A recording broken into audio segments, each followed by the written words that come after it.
Okay. What were you Because I got a geek question. Phantom Thread when they're in the driving shots. Yes. Do they shoot that on film? Oh yeah, that was shot 35 and then Yeah. they blew it up to 70. Beautiful. Yeah, PTA actually did this really cool thing. If you went to the ArcLight to see that movie, they had a special playlist of songs playing as you sat in the theater before the movie started. Pretty cool, yeah. Delicious. The irony of sci-fi is how the future gets us to think about our present. These stories may feature technology beyond our wildest dreams, distant locations mesmerizing to the eye, and theorized concepts brought to life. The only constant in these stories is humanity. No matter how far we progress as a species, we will have the same desires and goals, the same difficulty coping with trauma, and the same pursuit for improvement. James Grey understands this perfectly with his new film Ad Astra, a large-scale sci-fi drama with a focused, singular intention. Despite wearing its inspirations on its sleeve, this film manages to tell one of the most compelling personal explorations set against the black void of space since 2018's First Man. Ad Astra begins with a Blade Runner-esque opening text, which details an alternate future where humanity has put all of its current resources and energy towards finding new sources of resources in the vastness of space. Here we meet Roy McBride, played by Brad Pitt. As the son of a decorated veteran and scientific hero, McBride makes a name for himself in the same field, becoming well known for his ability to remain calm in tense moments or extreme conditions. Soon after a worldwide disaster caused by a massive power surge, Roy is told that his father is still alive and caused said disaster, despite disappearing after the supposed failure of a mission to find extraterrestrial life. Roy is enlisted to send a message to his father, but he must also reconcile with his repressed emotions caused by his father's absence. Ad Astra is a rare kind of film. It's a meticulously crafted film with a blockbuster structure that ultimately wants to tell a personal, emotional, and cerebral story.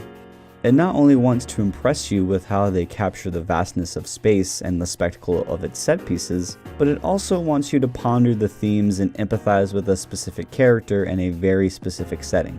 With that being said, the visuals are fantastic, mixing high-quality effects with clever world building and design in order to bring this future to life. One standout location is the moon, which in this future has been turned into a traveling hub of sorts. It's similar to an overly pleasant tourist airport covering the human suffering and conflicts beyond its walls. There are ads and billboards everywhere, and the station's design is familiar despite being built on foreign land, to the point where there are even highway signs on the surface of the moon. It's a funny jab at capitalistic culture, but it also feels like a natural extension of this world.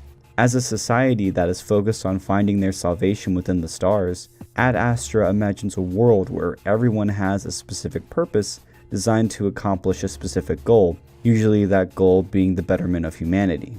People are rarely treated like humans. Rather, they're like cogs in a machine or disposable means to an end. Similar to the baseline test in Blade Runner 2049, every person, especially military personnel, must undergo a psychological evaluation multiple times a day. If a person does not pass this test, they are barred from travel or from doing their job. Instead of receiving professional help, they are placed into claustrophobic comfort rooms for a short amount of time. It's the corporatization of treating mental health. Because of the way humans have adapted to these societal expectations, it's no wonder that Roy's ability to ignore his emotions in order to complete a mission is celebrated rather than questioned.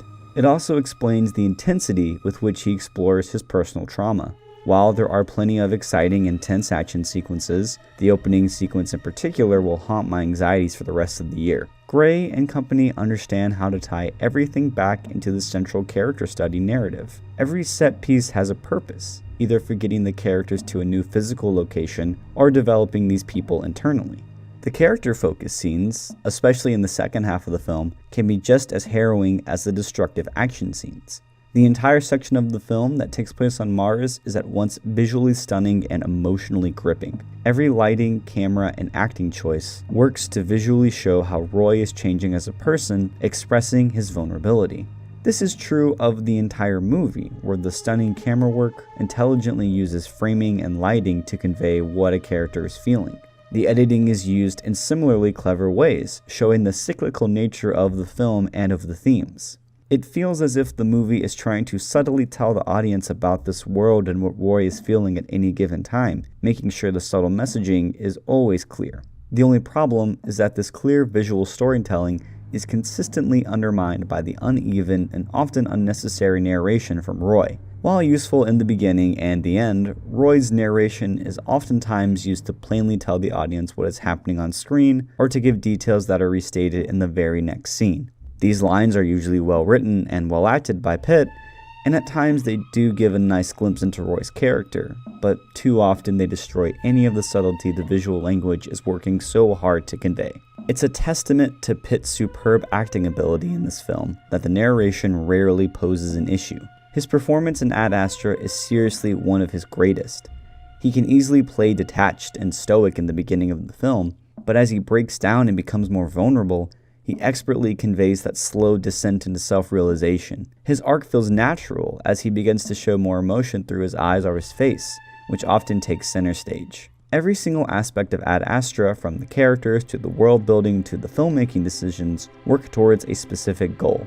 That goal is to not only explore this one broken character, but to also explore the conflict between humanity and our never-ending quest for self-preservation. Our reasons for wanting to live and for wanting future generations to live come from the connections we make on Earth. But if we focus too much on this pursuit, we eventually abandon that which we swore to protect.